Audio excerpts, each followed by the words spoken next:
Now, brief introductions of our speakers today. Rob Bulow is a public health professional and award-winning expert in campus sexual assault prevention. Rob serves as the Vice President of Partner Education at Everfi, where he oversees prevention research and thought leadership while also contributing to the ongoing development of the Everfi leading online prevention platforms.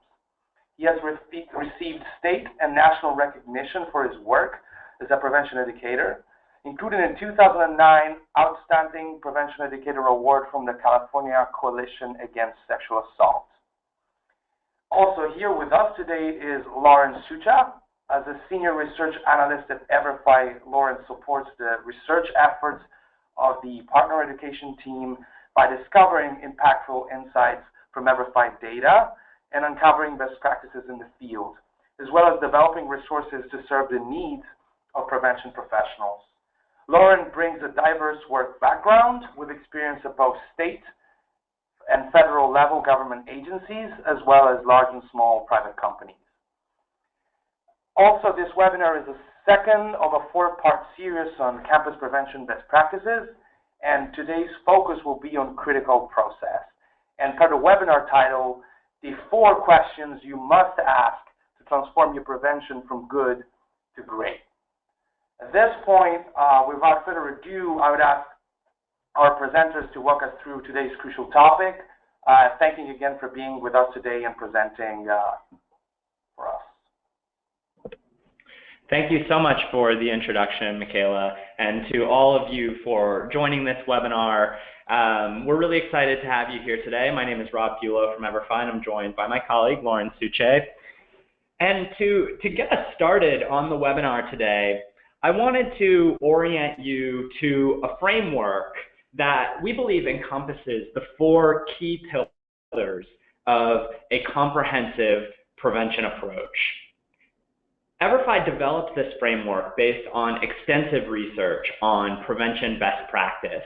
And as Michaela mentioned, this is our second webinar in a 4-part series around comprehensive prevention. And our first webinar covered institutionalization, the base of the pyramid, which focuses on staffing, on funding, and on generating system-wide commitment to preventing high-risk drinking and sexual violence.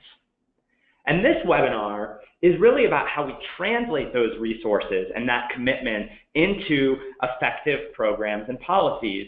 And we refer to that translation of resources into effective programs and policies as critical processes. And those really being the engine that power the effective outreach efforts that we do to keep our campuses, our students, our staff, our faculty safe and healthy. Now, in the research that we've done in developing this framework for comprehensive prevention, we also took those research-informed strategies, guidelines, and recommendations and translated them into assessment tools that campuses can use to diagnose and do an inventory of their prevention efforts compared to these best practice guidelines. And we refer to those as our alcohol diagnostic inventory and our sexual assault diagnostic inventory. And I share that with you all because we'll be drawing on data from those comprehensive prevention assessments throughout the course of today's webinar. So we're using the term critical processes today to talk about an institution's use of information to make programmatic or policy decisions. There's a researcher by the name of Dr. Matthew Fuller at Sam Houston State University who studies a really similar concept, which he has coined the culture of assessment. And at its most basic definition, the term culture of assessment can be defined as the way an institution operates to either favor or hinder the use of information to make decisions. Dr. Fuller has been studying and publishing on this idea of an institution's culture around processes that are critical to the functioning of the institution for about the past decade. But more recently, he developed a survey called the Student Affairs Survey of Assessment Culture, which examines issues student affairs staff face in developing a division-wide culture of assessment. The purpose of the survey is to gather information to describe assessment practices at the different institutions and identify what characteristics either helped or hindered those practices. Dr. Fuller identified 5 factors that contribute to a culture of assessment. Those 5 factors are displayed on the bottom of the slide. The study found that 2 of these factors, highlighted in orange, stood out as more influential than others when asking student affairs administrators. So those 2 are leadership and use of data. Now, leadership is the degree to which there's support from senior leaders. Similar to what we heard Rob speak to in the last webinar of this series on institutionalizing alcohol and sexual assault prevention work, student affairs staff need their leadership also bought into the idea of relying upon information to inform efforts. And then the second factor, the use of data, is really where we're going to spend a good portion of our time today. Thank you, Lauren. And this culture of assessment and the notion of using data to inform our work really embodies intentionality. And intentionality is really important when we're building a comprehensive, thoughtful prevention approach. And the way that we typically think of this intentional process of building a comprehensive approach is through strategic planning. So let's talk a little bit about that. In terms of what strategic planning is, ultimately it's defining an institution's direction and allocating resources. And the way that you do that is through establishing measurable goals and objectives, determine actions to achieve those goals, and then mobilize resources and develop specific plans for programs and policies to meet those goals and objectives.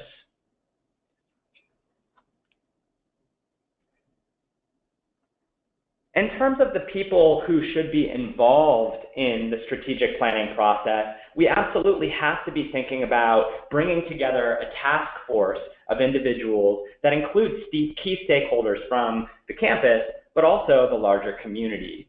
And the strategic planning process has to be overseen by leadership provided by prevention experts with extensive strategic planning experience.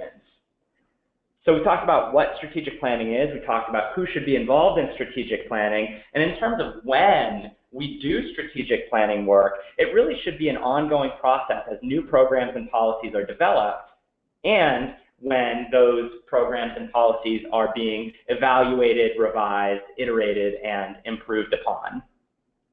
So as you can see, strategic planning is a very robust, formal, intentional process. So given that definition of strategic planning, we want to reach out in our first poll to folks on the line to see just how often you all are engaging in strategic planning. So you will see here we are launching a poll. Has your institution engaged in a strategic planning process to inform your prevention efforts? And the response options are no, never, yes, sometime in the past 2 years, or yes, but more than 2 years ago. So we'll give folks just a minute to weigh in, and remember that the process of strategic planning is not just coming together and thinking about how we're going to use our budget. It's really a formal, intentional process that embodies all of those definitions we laid out in the previous slide. So we've had about 50% of folks vote. If we could just get that a little bit higher, and then we'll go ahead and share our results. Great. All right, thank you all. I'm going to close the poll, and here are our results. So what we can see here is that most folks, over 50%, have engaged in strategic planning efforts sometime in the past 2 years. That's great. 15% of folks have engaged in strategic planning more than 2 years ago, but about a third of the folks on the line have never engaged in that process of strategic planning. So I'm going to go ahead and hide those results, head back into our webinar, and turn it back over to Lauren to talk about whether or not those findings are consistent with what we've learned about strategic planning from our diagnostic inventories. Thanks, Rob. So those results are just about in line with the data we've collected through our diagnostic inventory. We know that best practice around prevention work is the result of a comprehensive and ongoing strategic planning process. Yet Everfi data show that just about 63% of prevention professionals are engaging in strategic planning for their alcohol work, and less than half are engaging in this critical prevention process for preventing sexual assault. So if we aren't engaging in strategic planning, how do we know what we're doing is what we should be doing? There is an enormous responsibility on the shoulders of prevention professionals to utilize the resources you have to the best of your ability. And we'll talk later in this webinar about the current state of affairs in regards to resources. But we know that prevention practitioners have a lot on their plate, both in terms of the number of students that they're serving and the pressure that they're under to do it with really limited resources. It's becoming clear why having a strategic plan is so important to helping you be as efficient as possible with your time and resources. We also see here that there's a disproportionate percentage of sexual assault prevention professionals setting goals. So we spent some time thinking about why the alcohol field would be further ahead in terms of this critical process. The prevention professionals focusing on the alcohol issue have been in an elevated position for longer than those working in the sexual violence prevention field. And while sexual violence prevention has certainly been elevated over the last few years, the prevention professionals working in this space can really learn a lot from the research that's already been done in the alcohol space. And there's a lot more published research on what works in the alcohol prevention field to guide practitioners. If we aren't setting goals around this, how are we holding ourselves accountable to, and what are we holding ourselves accountable to, and how do we know that we're having an impact? The really good news here is that many of the processes that are critical for effective alcohol prevention work, like strategic planning and goal setting, are just as relevant for sexual violence prevention work, so we can learn quite a bit from each other. So we're now going to get into the real core of today's webinar and talk through a framework for making breakthrough prevention process. And that framework that we're going to be talking about is called logic modeling. So we typically will ask folks whether or not they're familiar with the concept of logic models, and a number of folks will raise their hand and say yes, they are. But then we'll ask folks, okay, have you conducted a logic model or established a logic model at your institution around your prevention efforts? And far fewer are indicating that they're actually using this framework to support their prevention work. So in terms of just understanding a logic model conceptually, let's just look at the definition. A model is a simple representation of something, and logic makes sense. So a logic model is a simple visual representation that makes sense of how we're connecting what we put into our programs and what we hope to get out of them. So I'm now going to share with you a logic model template related to sexual assault prevention. Now, the first question that we tend to ask when planning our prevention programs is, what resources do we have? So in logic model lingo, these are called our inputs, the tangible and intangible resources available to help us achieve our goals. So this could be our prevention budget, this could be the staffing that we have in place, this could be infrastructure, other resources that we have to rely upon, partnerships, things like that. Now, the next question that we tend to ask when planning our prevention programs is, okay, we know what our resources are, how are we going to use them? And when we think about sexual assault prevention and even alcohol abuse prevention, we tend to think about our resources being used in one of two categories, prevention or response. And when it comes to sexual assault prevention, we want to be putting in place prevention strategies that are addressing the upstream and downstream factors associated with perpetration. We also want to be educating and empowering students to be able to identify, reduce, and respond to risk. And lastly, we want to be working with our community to create a campus culture that promotes safe, healthy, positive attitudes and actions, and empower students to step in when situations are occurring that are inconsistent with their own values and that sense of a safe, healthy community that they want to live and learn in. Now, in terms of response, we want to make sure that we've got comprehensive and effective disciplinary systems and processes. We want to make sure that we're offering accessible and accommodating resources to make sure that survivors' health and wellness needs are being met. And we also, once again, want to create that community that speaks out against violence and supports. So in terms of how we plan to use our resources to address something like sexual assault, we want to make sure that we have something in place in each of these critical categories.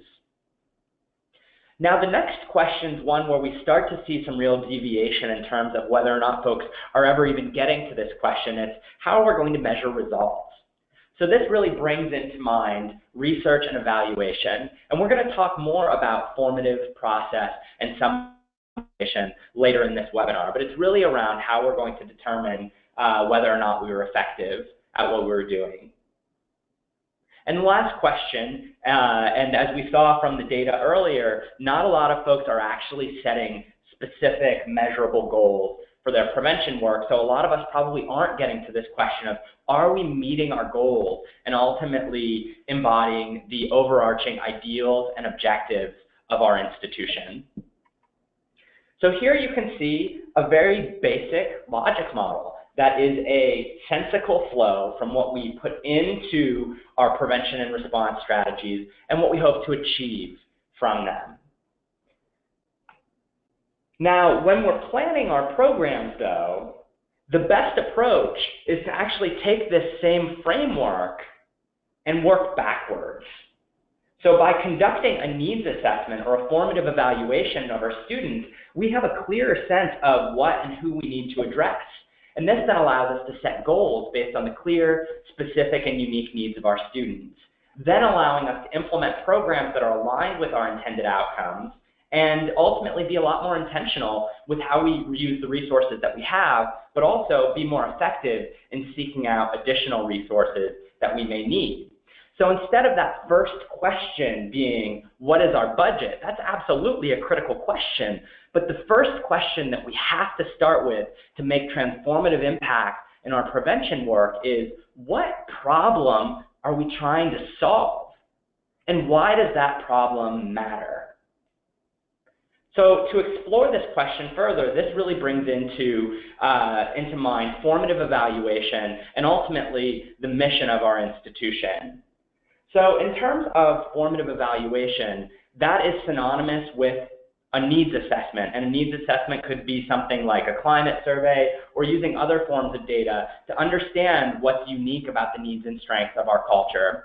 So the process of conducting a needs assessment or engaging in formative evaluation really entails bringing together a key group of stakeholders to begin to think about the strategies that we want to learn about with our prevention response approaches, and then ultimately conducting that needs assessment that's going to help to determine what the health problems are, as well as the contributing factors to those issues on our campus. So I want to give an example related to the consent condom that you can see here on the right side of the screen. It's possible if we are conducting an assessment of our students, maybe it's a climate survey, maybe it's an ACHA survey, we might learn in the course of surveying our students that we have higher than average rates of sexually transmitted infections at our institution. And we might be able to glean from our formative evaluation process that the behavioral causes of high rates of sexually transmitted infections is that students are inconsistently using protection, like condoms, if and when they're engaging in sexual activity. And in terms of the factors that contribute to those behaviors or lack of behaviors, we might be able to identify that at an individual level, students believe that condoms interfere with sexual pleasure, or they might not feel confident negotiating the use of protection in sexual relationships. And from an environmental level, it's possible that students might have inadequate access to free or low-cost condoms. So by engaging in a needs assessment process or formative evaluation, we're able to identify specific needs of our population, but also specific target groups that we want to be reaching out to. Perhaps it's not an issue with all students on our campus. Perhaps it's localized to a specific community of students.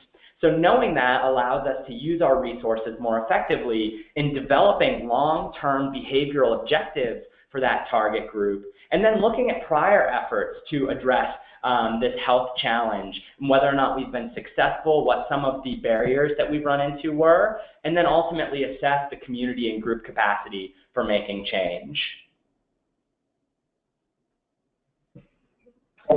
So in order to identify and understand the problem we're trying to solve, we must rely on data.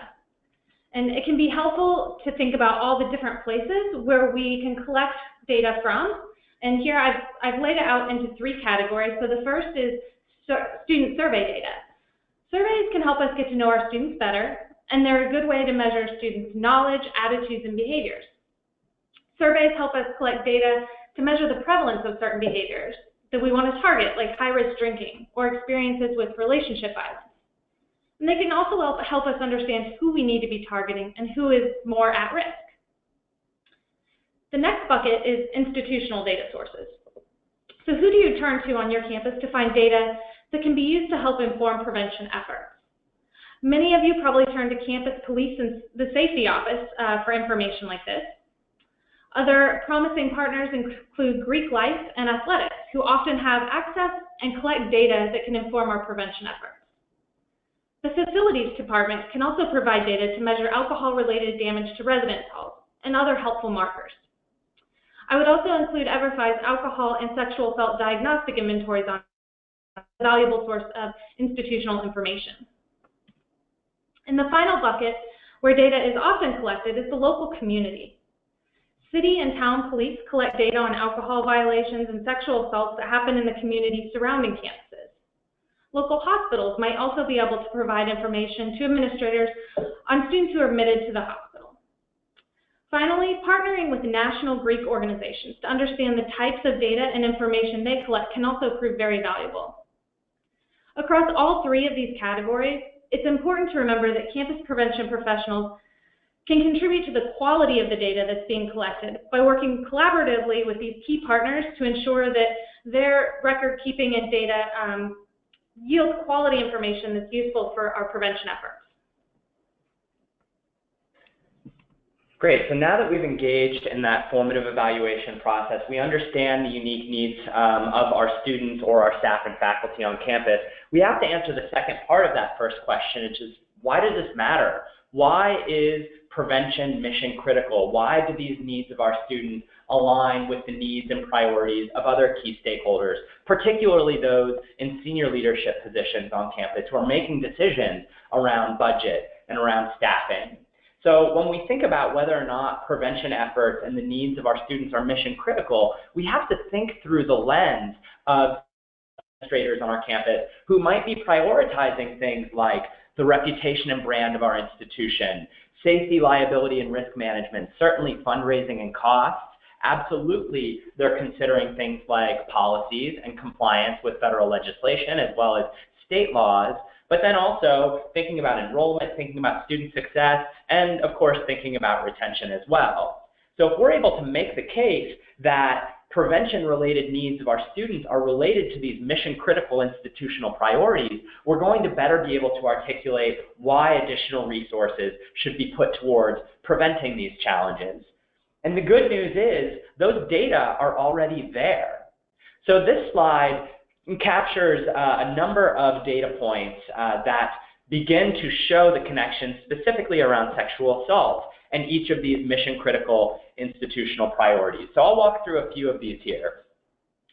We have seen that, of course, negative media coverage is connected to fewer applications. That's been seen anecdotally, but it's also been studied. There was one recent article that came out from the Harvard Business School this year that showed that one high-profile reporting of a scandal that took place on a college campus was typically correlated with a 5% decrease in applicants. And within the definition of scandal, they talked about a mishandling of a sexual assault incident.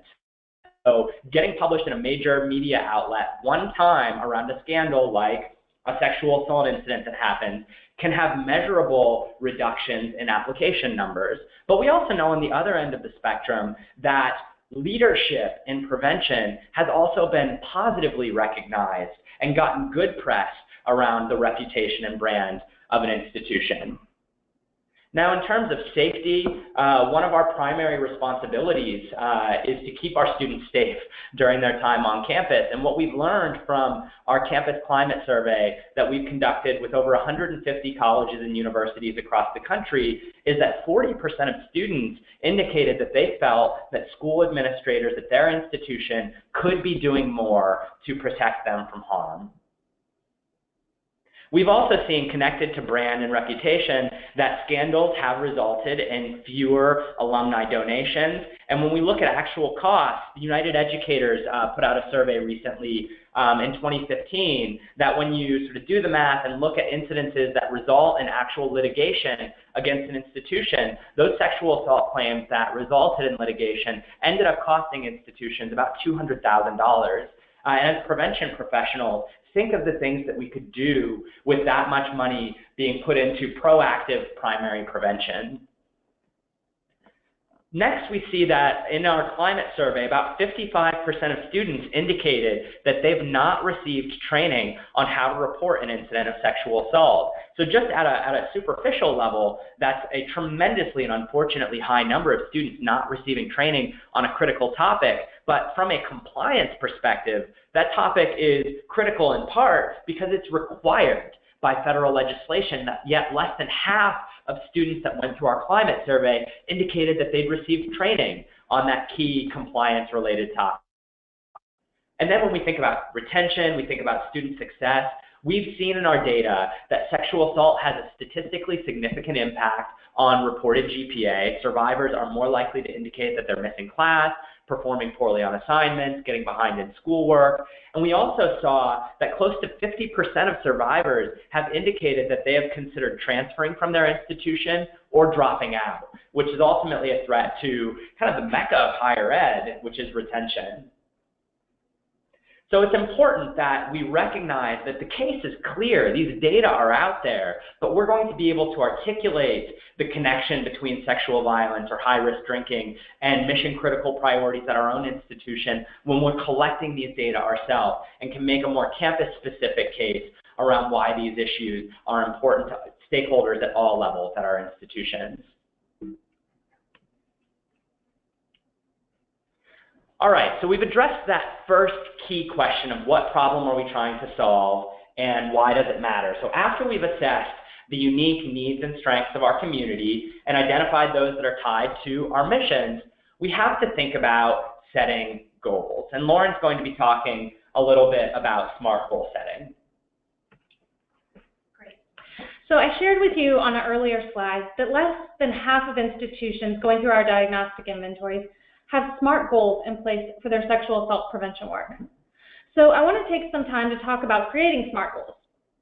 SMART goals are specific, measurable, attainable, relevant, and timely. So I'll share an easy example with you to get us started. I'll tell you my goal and then I'll walk through the elements that could help turn it into a SMART goal. So if my goal is to get healthier, how can I make this a SMART goal? Well, first the goal needs to be specific. So if my goal is to get healthier, what does that really mean? Does that mean to feel better, to eat healthy, become more active?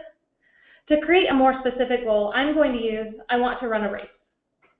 And then the goal needs to be measurable. So how can I track my progress and measure the outcome? So a quantitative measure needs to be included in the goal. For my example, I'll turn it into, my goal is to run a 5-mile race. And the goal needs to be attainable. Can the goal really be accomplished?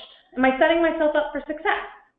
So I'm going to include a gradual buildup as part of my running goal to make sure that I can succeed. And the goal needs to be relevant, so think about if it will meet your needs. And finally, the goal needs to be timely with a clear timeline for achieving the goal. So in my example, where my original goal was to get healthier, my SMART goal is to gradually increase my run by 10% each week to run a 5-mile race in March. So now let's look at a couple of examples that are specific to prevention work. So in the first example, this is a pretty common goal that institutions have. Engage more students as bystanders who take action to prevent sexual and relationship violence. So to improve this goal, we have to know what the baseline where we're starting and how we're going to measure progress. So instead, let's try this. Increase self-reported bystander intervention behaviors by 25% by the end of the 2017-18 school year. I'll do one more example here. So instead of increased awareness of supporting and reporting resources to better meet the needs of survivors, let's try this. We're going to add in a timeline and a measurement component. So increase the number of reported cases and/or service requests by 50% by the end of the 2017-18 school year. Thanks, Lauren, for walking through the notion of setting specific, measurable, timely goals. Now, so we've addressed the first two questions of this comprehensive prevention framework that's going to allow us to transform our prevention strategies from good to great. We've determined what the unique needs and strengths of our students are. We've made the case as to why these are mission critical. We've then established specific measurable goals related to progress that we want to see happen. So the next thing that we want to do is determine what outcomes need to happen in order for us to meet our goals and what activities are going to produce them. So in terms of logic model language, this step involves us thinking about activities, outputs, and outcomes. So activities could be thought of as our programs and our outreach efforts, and our outputs are really determining the measurable ways that we show that we did what we said we were going to do, whereas our outcomes are did we accomplish what we wanted to accomplish. So diving deeper into this question involves thinking about that process of research and evaluation, and then really thinking through how we can establish outcomes that are related to our goals and how we can map those outcomes to specific activities and prevention strategies that are going to determine whether or not we're successful at achieving them. Great. So what this process is called is intervention mapping. The process of deciding on programs is really not an easy one, and it's often where we struggle in our planning. So intervention mapping can be used as a tool for planning and developing prevention programming. So the first step in developing an intervention is understanding what sorts of determinants influence the behavior that we want to change. We also need to consider the environment in which the students live, work, and play. The social ecological model helps us to do this. This model is widely accepted in the public health world as a framework that's been applied to many different public health challenges. It reminds us that there are numerous factors that influence behavior, starting with the individual level. For example, an individual determinant could be the awareness of where to go to get support related to sexual assault.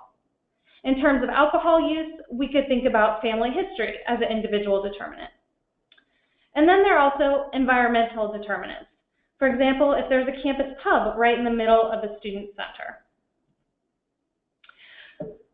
We then decide which of these determinants we want to address in our programs and develop learning objectives for each one. We can establish priorities based on the importance level and really our ability to actually change them. For example, if we know that we're up against a political environment that's not supportive of giving out free condoms, like in the example Rob gave earlier, maybe we decide to take a different educational approach instead. Or perhaps we know there are really limited resources, so we could look to the research to find the most cost-effective prevention strategies. So now we're going to really focus in on the individual determinants of behavior. So on the left side of the slide, we'll see those. And then we're also going to look at learning objectives on the right-hand side of the slide. In thinking about the process of changing behavior, there are many things that determine how a student is going to behave. So we need to be sure to continue to cover the continuum with our programming. So intervention mapping employs each of these factors to obtain a behavioral goal. For example, if our goal is to increase reporting of sexual assault, what would we like to see our students do? So the most basic level determinant is knowledge. So does the student know where they can go to report a sexual assault? In order to increase reporting of sexual assaults, we also need to think about the student's attitudes towards reporting. The student must believe that it won't be too hard to report. We have to consider the student's perception. We may have a student who has the perception that reporting is not worth putting themselves through. We also need to address social norms. A student may hold the misperception that no one is going to support them if they report. And then there are also personal norms to consider. So a student might think, I'm not the kind of person that tells on others. And of course, we also need to make sure students have the behavioral skills necessary to perform the behavior we're looking for. For example, a student might feel that they can't talk about personal things, so giving them the skills to do that. And finally, there's perceived behavioral control. A student needs to feel that there's nothing stopping them from reporting. For example, a student might feel that they don't have the time to go file a report, so overcoming that barrier. We really need to be aware of where students fall in each of these determinants and seek to influence them in each category through our prevention work. Once we have a sense of the learning objectives, we can look to the research literature to see what the most effective ways are to accomplish this change. And then we develop strategies to implement interventions and ensure that the interventions are aligned with what's going to work in our campus community.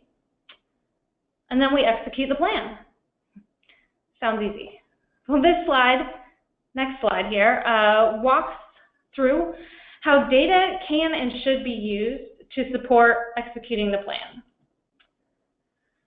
So after you've identified the problem you're trying to address and start thinking about which program to implement, it's important to also think about how we're going to measure results and evaluate the effort, and actually develop those outcome measures in tandem with planning our programs. So you'll start with process measures. Process measures use data to understand what you're doing, how you're using your resources, and if the intended population is being reached. Process measures are about making sure we did what we planned to do. So knowing that 200 students completed a prevention program is an example of a process measure. Annual campus reports tend to focus on process measures. These reports may show the number of dollars spent on the program, but they don't reflect much about the impact on students' actual behavior. So this is where outcome measures come into play. Before the program is in place, you'll have thought through the expected outcomes and collected baseline measures. Outcome measures are used to determine what each activity is actually accomplishing. They answer questions like, did the program change behavior? What did the program accomplish? Were your goals and objectives met? Were there any unintended consequences? And are there areas that need improvement? And finally, do the intervention's benefits significantly outweigh the costs? And now I'm going to turn it back over to Rob to share an example.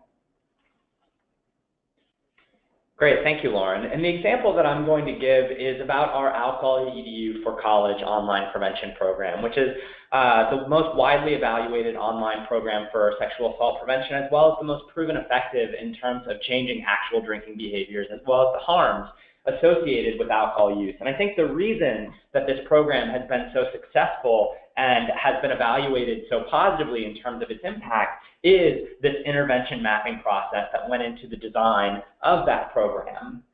So at a high level, the health and quality of life objective, or the ultimate mission of Alcohol EDU for College, is that students are going to suffer fewer harms in conjunction with their own or other students' alcohol consumption. And the indicators related to this are driving under the influence, unsafe sex, physical assault, sexual assault, property damage, academic outcomes, as well as unintentional injuries. But in terms of more specific behavioral objectives of the program, we broke those down into a couple population groups that we thought were important. Certainly population level with all students, but then focusing specifically on students who are choosing to use alcohol, as well as those who choose not to drink. So behavioral objectives for students who identify as abstainers is that those abstainers are going to continue to choose not to drink. And drinkers, if they do choose to drink, will take steps to keep their BAC in a safer range, but ultimately will more often choose not to drink any alcohol.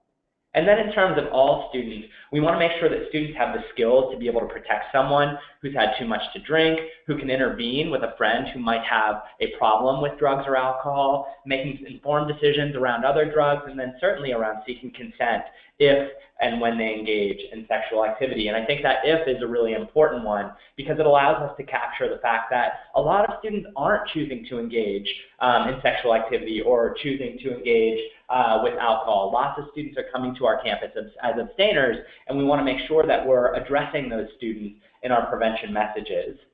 So in terms of walking through that intervention mapping process, let's focus specifically on two behavioral objectives. Students are going to protect someone who's had too much to drink, and students will seek consent if and when they engage in sexual activity.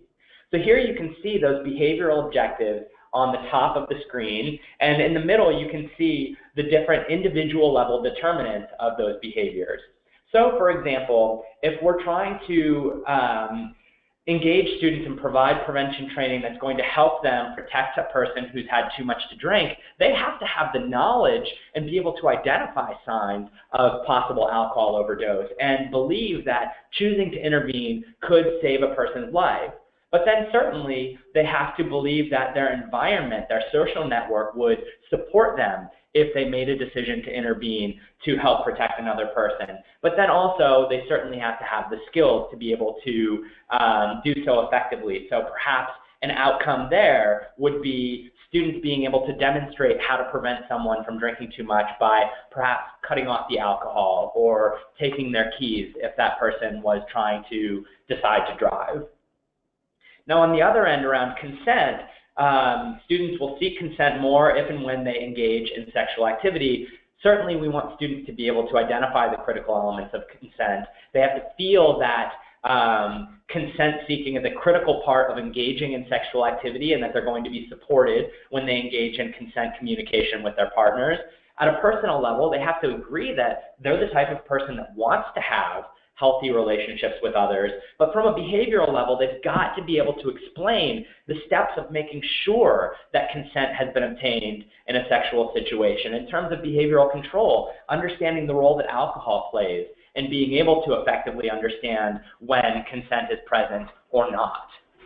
So the purpose of this slide is showing us that there's lots of different elements that have to be addressed in our prevention programs, and this is just for 2 specific behavioral objectives.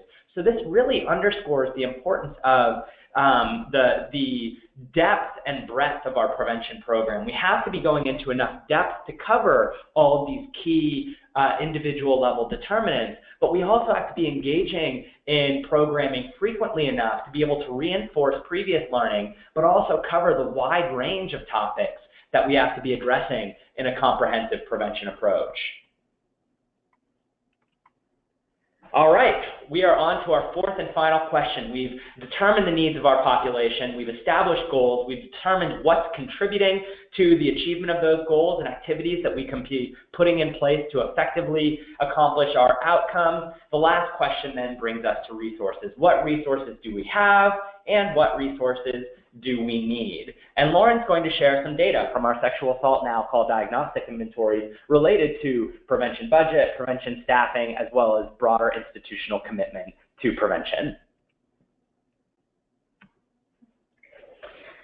So this slide shows the average budget allocation for alcohol and sexual assault prevention work across institutions that completed our diagnostic inventories. So across the top of the slide, you'll see the institution size. And then the data is actually displayed in 2 different ways. So there's the total budget, which is in bold for each institution size. And then below that, the data is displayed as dollars per student. So that makes it a little easier to compare across them.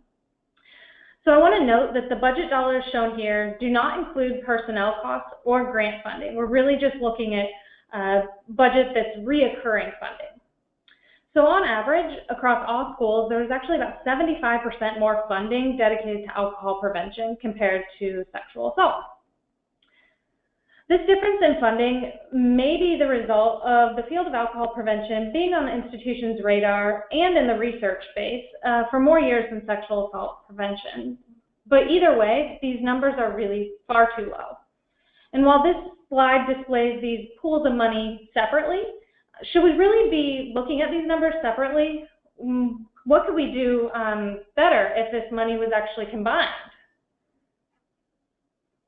So we want to actually launch a second poll now to understand how your institution's commitment to budget, or your institution's prevention budget, compare to the prevention budgets that were reported on the slide there. So here you can weigh in. Was your budget for alcohol and sexual assault prevention about the same, higher, was it lower than what you saw on the previous screen? Does your institution not have a prevention budget, or are you unaware of what the prevention budget is at your institution? So we've had about 33% of folks vote. We'd like to get that over 50%, so folks can weigh in here. We're at about 40 now. Trying to see whether your prevention budget compares favorably or not so favorably to the numbers that we saw on the previous slide. We're close to 50%. Okay, reached 50%. We're going to go ahead and close the poll. And here's the results. So what we can see here is over a third of folks indicating that they're not sure what the prevention budget is at their institution, and about 45% of folks indicating that either their prevention budget is lower than what we saw on the previous slide, or that the prevention budget is altogether missing at your institution.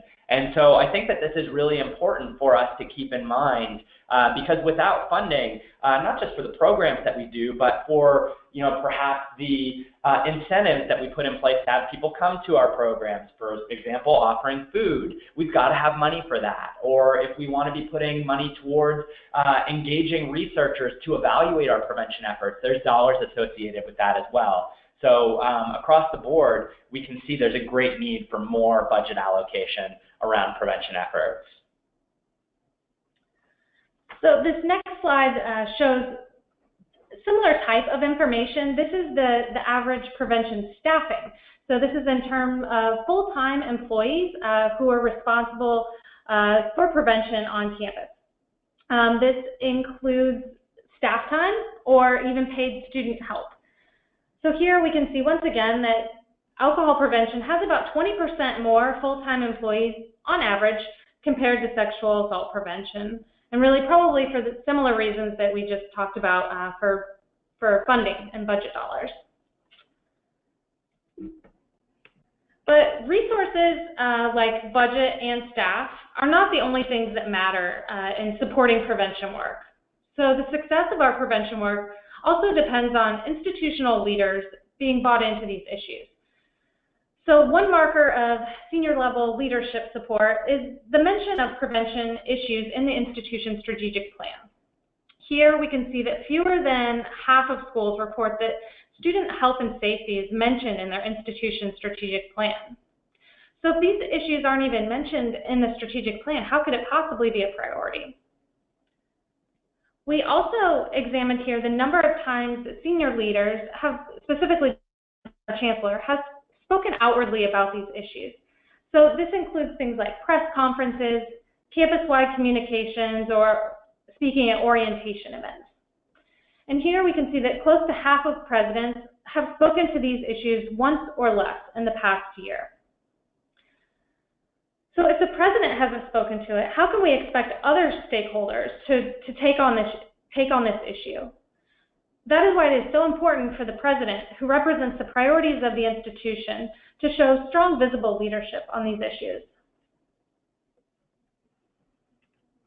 Great, thank you, Lauren. So to bring our webinar to a close today, and I do want folks to be considering questions that they have as we're approaching the end of the webinar, I want to leave you all with the 4 key questions that build out this logic model template. To start, we have to ask, what problem are we trying to solve and why does it matter? We have to establish goals related to those challenges, and we have to determine what activities are going to produce the outcomes necessary to achieve our goals.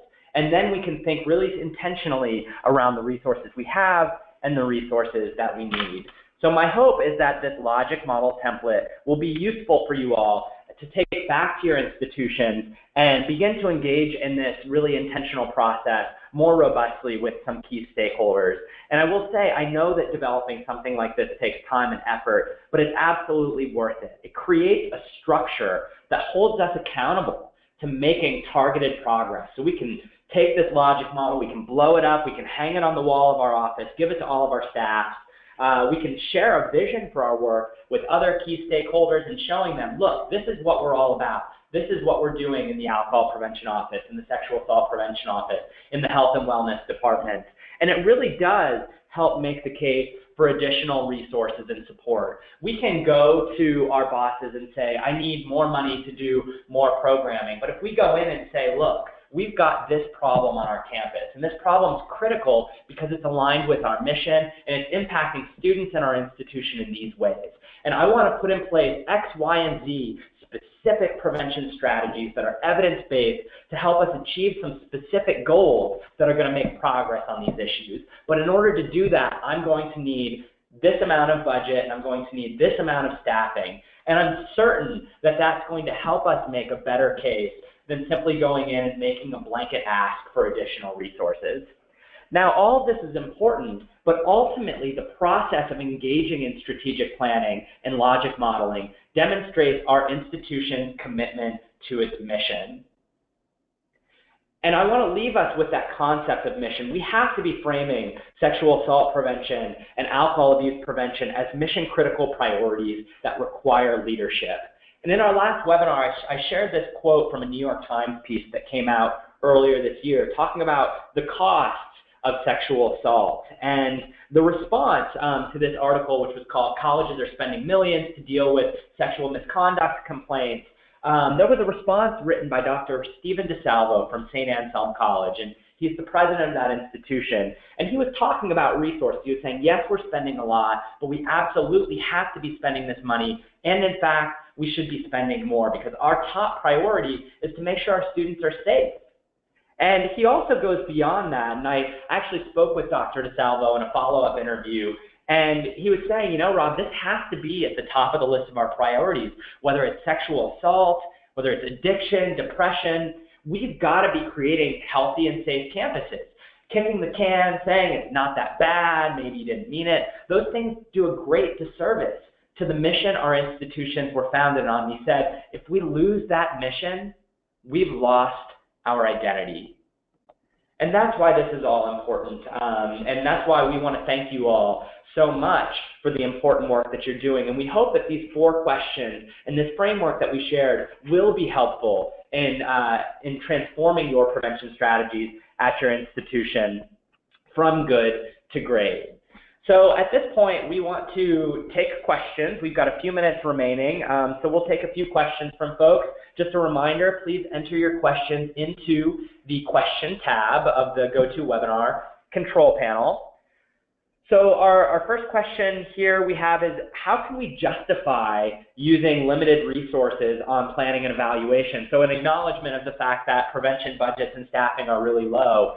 So how can we use our limited budgets on planning and evaluation? And you know, when we think that, we probably should be using them more so on the programs and outreach initiatives. I think that that's an encapsulation of that question. And I think it's a really great question. And the point I want to make is that, yes, we do have to invest part of our limited resources in planning and evaluation, but that investment can actually pay off and save us time and save us money. So to give us a few examples, one would be, you know, if we're putting a lot of money into bringing in a speaker who talks about sexual consent, this could be a great program. It could have great outcomes at a number of institutions around improving consent communication. But if we surveyed our students and saw that students by and large were effectively engaging in consent communication when they were engaging in sexual activity, we might not want to use our limited resources to bring that speaker in. Perhaps the challenge we might identify at our institution might be one around skills related to bystander intervention. And if we use all of our budget to bring in a speaker around consent, and we can't put in place strategies to help foster more engagement as active bystanders, we've put a lot of money into a perfectly good program addressing a problem that we might not have. And I think that that's, you know, at a time of limited resources, we have to be making cost-effective decisions around our prevention strategies. Another question we have is, you mentioned Alcohol EDU and Haven as data sources. What data are you collecting outside of student participation? Lauren, do you want to weigh in a little bit about some of the data? Yeah, sure. So, you know, beyond those process measures of the number of students who've gone through it, our survey data can actually help you understand where students are at. We talked about earlier those individual determinants of behavior and the importance of meeting students where they're at in our prevention work. So looking at two-year survey data, you can understand where students are at when you're engaging with them, what their attitudes and beliefs are around some of the issues that you're targeting. Yeah, that's great. So I think, in our survey data, you're going to see things in Alcohol EDU like the frequency of high-risk drinking, as well as the frequency of students who are not engaging in some of those behaviors. We also recently updated our Haven surveys to include measures of actual bystander intervention behavior, so we can begin to see what sorts of behaviors students are most comfortable engaging in, so that you can use those data to effectively meet students where they are in your ongoing programs. But beyond just collecting the survey data, I want you to be thinking about how you can use your prevention programs, including things like Alcohol EDU and Haven, as recruitment strategies. So, for example, we've included in Alcohol EDU and Haven some student engagement questions that ask whether or not students want to be more involved in prevention or policy-related efforts at your institution. We ask questions about whether or not students who identify as abstainers want to be connected with other like-minded students at their institution, so that they can begin to more effectively connect with other students on campus who are making similar decisions socially as they are. But then lastly, thinking about things like the customizations in online education programs, you can use the courses to accomplish some of your other goals around perhaps sharing resources related to support or reporting at your institution, or making sure that students are aware of your policy, for example. So, taking advantage of those customizations can also help you address other strategies as well. So, additional questions. What about when you want to move the needle on all of the points, consent, bystander intervention, reporting? How do you prioritize those with limited budget? So really thinking about putting this all together comprehensively, and I'll go back to our logic model. So if we want to have in place something in all of these different budgets, or in all of these different buckets, perpetration, victimization in the community in terms of prevention, and then policy, counseling, healthcare, advocacy in terms of response, we've got to be having in place things in each of those categories. So the question is, how do we do that with limited budgets? And I think that this is a great question, and I think that where we can begin to address this is in collaboration. If we don't have all the resources we need, I think we've got to be tapping other folks who might be doing similar things on campus, perhaps engaging with faculty who can embed prevention messages into the curriculum of their academic courses, engaging with local community resources or state or national service providers